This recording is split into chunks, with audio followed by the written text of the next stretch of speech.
What's up, gamers? This is That PlayStation Gamer coming at you guys with a brand new video. Man, 2 videos in one day. Um, yeah. So we're gonna talk about the state of play, cause honestly, I got some thoughts on this one. So first off, I'm gonna point out the highlights here. Kena Bridge of Spirits looks really good. Like that's like the game I was like, holy shit! I was like actually like my mouth was almost like I just couldn't believe how good it looked. I guess the next thing I would say that looked good to me is that dodgeball game. I do not know why, but dodgeball is one of those things like when I was a kid, I used to play a lot of it, and it's because how tough it can be, and yet it's one of those games that's very easy to understand. I'm actually really interested in this, and the fact it's kind of a battle royale setting was nice to see because I was like, okay, this is something I could see myself putting some time into. So that, let's see here. I'm going to say this right now. This might be a little controversial because some people out there probably didn't like this. Or probably didn't really notice it. I like the new layout they were using. Instead of using that direct style, where it's a random person saying, now, here's a highlight game. It's more like it has a little bit of that artsy look to it. It was kind of nice to see. Next thing I could say, I was actually kind of well, I don't know what to make of this game because also we didn't really see gameplay. We saw like bits of gameplay, and that is Sifu.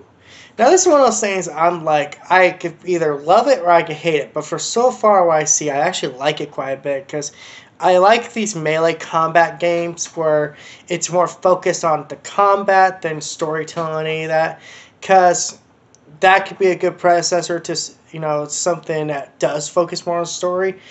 And it does look pretty cool. I actually noticed throughout the trailer he seemed to be getting older. I was like, okay, is that part of the story or something? We'll see. Um, I guess Final Fantasy VII Remake enhanced version is how I'm gonna call it because it's just kind of that. I like the fact they're like, hey, this is a if you have Final Fantasy VII Remake, you get this basically for free. And the Yuffie episode will be its own separate thing. I don't expect that to be the same length as the actual game. I expect that to be about 10 hours.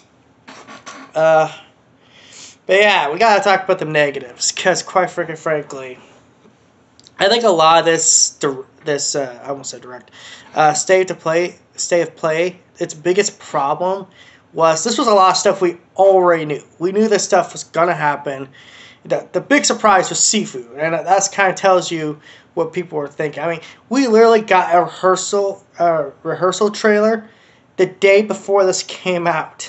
So it's like, why show it here?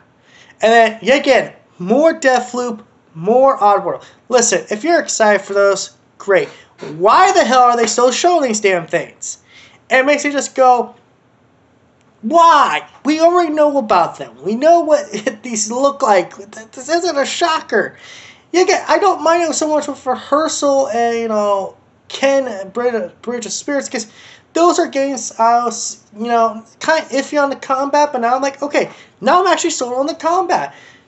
But we know what Deathloop and Oddworld are like, and this just feels like it's just they're always there.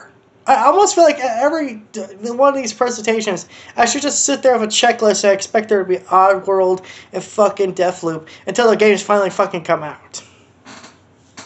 I wasn't really expecting big announcements, like stuff like Silent Hills or, God of War, because those were kind of like out there, but also there was no Horizon. And Horizon's supposed to be like the game that's supposed to come out this year. And then we found out Kena actually gets pushed almost to the month before September. So I'm like, so either Kena is going to be the big game for this year, or Ratchet and Clank, or fucking Horizon is just going to be there like right in September or February. February. Yeah, February. So it's like, it just feels like, yeah, again, this is just going to be a year because of COVID and everything. There's going to be less, big games. And listen, I'm looking for the smaller games at this point to get some enjoyment out of this, these consoles. Because So a lot of these games, by the way, are still coming to PS4. Kenna's coming to PS4, so I'm like, yep, goodbye Kenna, minute I can.